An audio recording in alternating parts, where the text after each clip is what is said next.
अस्सलाम वालेकुम नाज़रीन, आप देखें मेरा यूट्यूब चैनल हमादुल हसन। तो आज हम रिएक्शन करने वाले हैं मिलिट्री पावर ट्रेनिंग्स का, मिलिट्री की ट्रेनिंग्स का पावर, जिसमें मेरे ख्याल से पाकिस्तान, इंडिया डेफिनेटली, और रशिया और अमेरिका, इन 4 से 5 आर्मी से हम डिफरेंस करने वाले इनकी ट्रेनिंग के, इनके जो स्पेशल सर्विसेज ग्रुप हैं। एक नॉर्मल आर्मी होती है, एक स्पेशल आर्मी होती है, ठीक है। उन स्पेशल आर्मी जो स्पेशल ऑपरेशन पे जाती है, उनकी ट्रेनिंग के बारे में जो एक वीडियो है, उन पर हम रिएक्शन करने वाले हैं। तो जल्दी चलते वीडियो की तरफ और चलते हैं स्टार्ट वीडियो को। पसीना, बदन का हर पुर्जा रुक जाने को तैयार और आंखों के आगे सिर्फ अंधेरा। ऐसी हालत में आप एक कदम भी बढ़ाना नहीं चाहोगे, है ना? पर भारत की एक फोर्स हर दिन इतने सब के बावजूद 100 किलोमीटर भागती है। हेलो भाई लोग, मैं हूँ फैक्ट भाई और आज आप घर, ऑफिस, सफर, जहाँ कहीं से भी फैक्ट भाई का वीडियो चैन से देख रहे हैं, उसकी वजह है सरहद और देश के लिए जान लुटाने वाले जवान, जिनकी हिम्मत ही नहीं, शरीर भी फौलाद का होता है। लेकिन अपने शरीर को फौलादी हथियार बनाने के लिए हमारे जवान किस हद तक जाते हैं जो हम सोच भी नहीं सकते। ऐसी कौन कौन सी ट्रेनिंग को वो अंजाम देते हैं, ये आज फैक्ट भाई आपको बताने वाला है। और क्या सच में पाकिस्तान के पास भारत के इन जवानों को टक्कर देने वाली फोर्स है? वेल, जानने के लिए चलिए शुरू करते हैं। रेगिस्तान में बिच्छू जितना ताकतवर होता है, उससे भी ज्यादा बल पैरा कमांडोज वाले रखते हैं। ऐसा क्यों? तो सुनो। इन कमांडोज को अपना पड़ाव पूरा करने पर मरून कैप का खिताब हासिल होता है, लेकिन इस एक कैप को पाने के लिए उन्हें 36 घंटे की तूफानी ट्रेनिंग का सामना करना पड़ता है, जिसमें इन कमांडोज को 30 किलो का भार उठाकर लगातार 10 किलोमीटर तक चलना होता है। इसके बाद उन्हें अपने एक आध साथी को कंधे पे उठाकर भी चलना होता है। बस इतना ही नहीं, पैरा कमांडोज को अपनी असली ताकत दर्शाने के लिए बहुत सारे टास्क कंप्लीट करने पड़ते हैं। अब जब ये भार उठाने का सिलसिला खत्म होता है, तो उसके बाद उन्हें ठंडे तालाब में डुबकी लगानी पड़ती है। इतना होने के बाद भी जब कमांडो थक हार के बेस पर पहुंचते हैं, तब उनके सामने 100 किलोमीटर तक भागते रहने का सबसे कठिन टास्क रखा जाता है। लेकिन फिर आता है टास्क का आखिरी पड़ाव, जिसमें कमांडो को वाइन दी जाती है। ये सुनकर खुश मत हो जाना, क्योंकि वाइन पीने के बाद कमांडोज को वाइन का ग्लास अपने दांत से तोड़ना होता है। यस, और जैसे ही ये ग्लास टूट जाता है, कमांडो को मरून कैप का हक दिया जाता है। पर आज भारत में इतनी ही फुर्तीली एक समुद्री टुकड़ी भी है, जिसका नाम है मार्कोस कमांडोज, जिन्होंने 26/11 में हुए मुंबई अटैक में अपना जलवा दिखाया था। और ऐसे ही कई मिशंस में वो हिस्सा लेते रहते हैं। मगर जब बात आती है मार्कोस कमांडो बनने की, तो 1000 में से सिर्फ एक को ही चुना जाता है, जिसे 2 से 2.5 साल की ट्रेनिंग करनी पड़ती है। तो आइए इस ट्रेनिंग को 4 हिस्सों में बांट कर देखते हैं। पहला है 3 दिन की कड़ी मेहनत करना और अपने भुजबल को दिखाना। दूसरा है 5 हफ्तों का हेल वीक। कहा जाता है कि मिलिट्री में ये सबसे खतरनाक होता है। और मार्कोस ट्रेनिंग में यहाँ गंदे कीचड़ में रेंगना, थके हुए शरीर के साथ टारगेट प्रैक्टिस करना और हर किस्म का भार उठाने जैसी एक्सरसाइज होती है। और जब एक कमांडो इसे पार करता है, तो उसे 3 पड़ाव पार करने के लिए आसमान में ले जाया जाता है और वहाँ उसकी हवाई प्रैक्टिस शुरू होती है। इसमें उसे सिर्फ 8 सेकंड में अपना पैराशूट खोलना है। लेकिन जब एक जवान प्रोबेशन पीरियड में आ जाता है, तो उसे फिर बाकी के सारे कोर्सेज पार करके चौथा पड़ाव पूरा करना होता है। इनके जैसे एक और ट्रेनिंग होती है यूएस नेवी सील की, यानी वो फोर्स जिसने ओसामा बिन लादेन को मौत के घाट उतारा। पर इस फोर्स में भर्ती होना बच्चों का खेल नहीं। अगर कोई यूएस सिटीजन नेवी सील बनना चाहे, तो ट्रेनिंग से पहले आती है 2 शर्तें। पहली, उम्र 28 या उससे कम होना, और दूसरी, तेज नजरें। ये पूरी हुई तो शुरू होगी नेवी सील की 2 महीने की प्री ट्रेनिंग। और 2 महीने की ट्रेनिंग पास की तो शुरू होगी असली navy seal training, basic under water demolition training program. पर इस सारी ट्रेनिंग में सबसे बुरा है hell week. Day 1 100 pushups, running, pull up exercises. Day 2 68 kilo log के साथ ट्रेनिंग। डे 3 100 मीटर पैडलिंग और पत्थरों पे सही सलामत उतरना। डे 4 12 घंटे की boat race. Day 5 instructing officers से बचकर हर हालत में सरवाइव करना।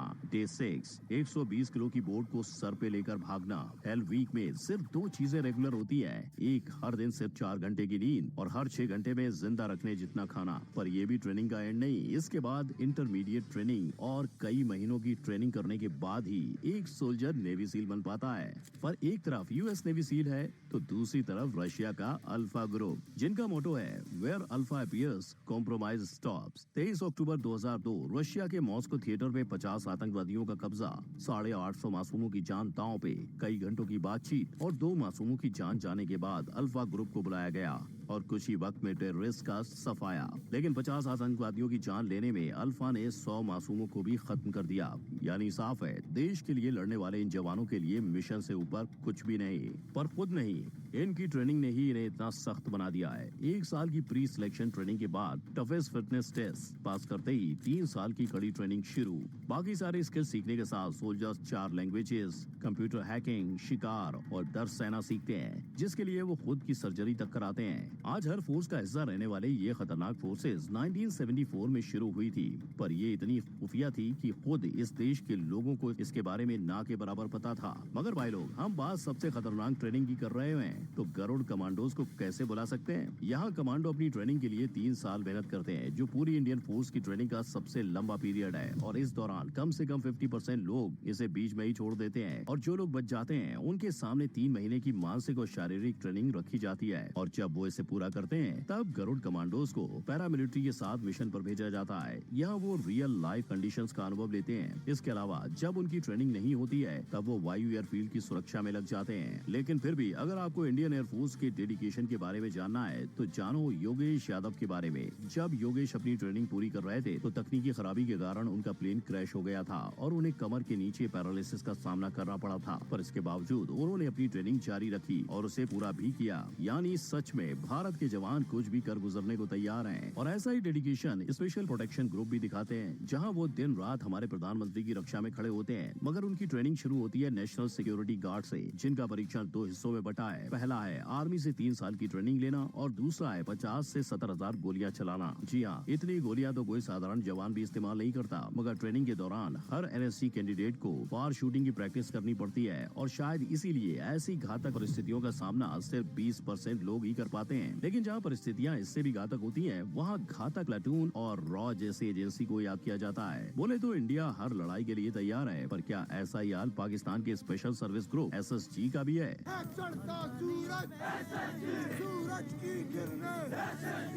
ये नारे लगाते देख इन्हें शायद ही आप पाकिस्तान की डेडलीस्ट फोर्स कहो, पर लोग इनका मुकाबला इंडिया के मार्कूज और पैरा कमांडो से करते हैं। लेकिन उनके 100% में से सिर्फ 5% की ट्रेनिंग पूरी कर पाने का फैक्ट कितना सच्चा और झूठा है? वेल, एक एसएसजी ऑफिसर बनने के लिए सबसे पहले चाहिए 2 साल का मिलिट्री एक्सपीरियंस, और अगर आपके पास ये है, तभी आप 9 महीने का एसएसजी कोर्स ज्वाइन कर सकते हो, जहां hand to hand combat, physical fitness और मेंटल एटीट्यूड ट्रेनिंग होगी, जिससे वो आगे जाकर special operations, counter terrorism, unconventional warfare को अंजाम दे सके। हालांकि ट्रेनिंग की डिटेल में बात करें तो इनके दिन की शुरुआत सुबह 5 बजे उठकर पीटी से शुरू होती है, जिसके बाद 6 से 7 kilometre running, lock training, boat lifting जैसी एक्सरसाइज के बाद ये समंदर में 20 किलोमीटर स्विमिंग ट्रेनिंग करते हैं। पर ट्रेनिंग में फलों के अलावा मछली, केकड़ा, मुर्गी, इन्हें जो खाने को मिले वो खाकर ये सर्वाइव करते हैं। इसके अलावा ट्रेनिंग के दौरान वो कई स्पेशलाइज्ड ट्रेनिंग पूरी करते हैं। अब ऐसी मुश्किल ट्रेनिंग के बाद इनकी ताकत का अंदाजा तो आपको हो गया होगा, पर जितनी सच्ची इनकी पावर है, उतना ही सच ये बात भी है कि आज तक जब भी इनका और इंडिया के फोर्स का सामना हुआ है, इनकी हारी हुई है। तो फैक्ट भाई ने आपको इंडिया ही नहीं, यूएस से लेकर रशिया और पाकिस्तान तक के डेडलीस्ट मिलिट्री फोर्सेस की क्रेजीएस्ट मिलिट्री ट्रेनिंग एक्सरसाइजेस के बारे में बता दिया। और अब बारी आपकी है फैक्ट भाई को ये बताने की कि इन सारे फोर्सेस में से आपको मौका मिलने पे देश की सेवा के लिए आप कौन से फोर्स में भर्ती हो? So finally America, Russia, Pakistan और इंडिया की जो है फोर्सेस की ट्रेनिंग का जो है वो हमने रिएक्शन किया। बेसिकली मुझे टू बी ऑनेस्ट मुझे लग रहा है कि सबसे जो ऊपर है वो इंडिया को डेफिनेटली लिखा गया। उनकी जो ट्रेनिंग है मुझे सबसे ज़्यादा स्ट्रिक्ट लगी, क्योंकि उनका सबसे ज़्यादा उनकी ट्रेनिंग में जो रनिंग ऐड की गई है, और वो बहुत एक अलग मेरे ख्याल से पार्ट रखती है किसी भी प्रैक्टिस में। फिर उसके बाद अगर आप उनकी बात करें, उसमें वेट लिफ्टिंग करना पड़ता है उनको, ठीक है। और उन क्योंकि 1000 में सिर्फ एक बंदा सेलेक्ट किया जाता है, 1000 में सिर्फ 1% को सिलेक्ट किया जाता है, और ये बहुत मेरे ख्याल से है। इसके बाद बात करें हम रशिया की, तो रशिया में भी जो है वो एक रशियन तो मेरे ख्याल से एक फोर्सेस को ना वो तो वेपन्स का एक उसको वो कहा जाता है, तो वो मेरे ख्याल से उनके भी जो है कि अलग ही उनका पावर है। अमेरिकन जो है उनके भी अच्छी ट्रेनिंग है। पाकिस्तान के कमांडोज की बात करें एसएसजी, तो डेफिनेटली हर कंट्री की अपनी पावर, हर कंट्री के पास एक अपनी स्पेशल फोर्स है, जो कि एक मुश्किल टाइम में, डिफरेंट टाइम में जो है उनको बुलाया जाता है। फॉर एग्जाम्पल कभी अटैक होता है तो नॉर्मल पुलिस या रेंजर्स, यहाँ पे कोई आर्मी जो नॉर्मल आर्मी होती है, ठीक है, वो नहीं बचा पाती, तो इन स्पेशल सर्विसेज, स्पेशल ग्रुप्स को मार्कोर्स और डिफरेंट नामों से इनको नाम दिए जाते हैं, इन ग्रुप्स को बुलाया जाता है फिर ये जो है वहाँ से एक्सेसिनेशन करके जो है अपने वहाँ पर जो भी लोग होते हैं उनको चढ़ाते हैं। तो उम्मीद है आपको ये वीडियो पसंद है, अगर पसंद है कि मेरे चैनल को सब्सक्राइब कर दें, साथ में घंटी के निशान को दबा दें ताकि इसी तरह की अमेजिंग रिएक्शन की वीडियो आपको मिल सके।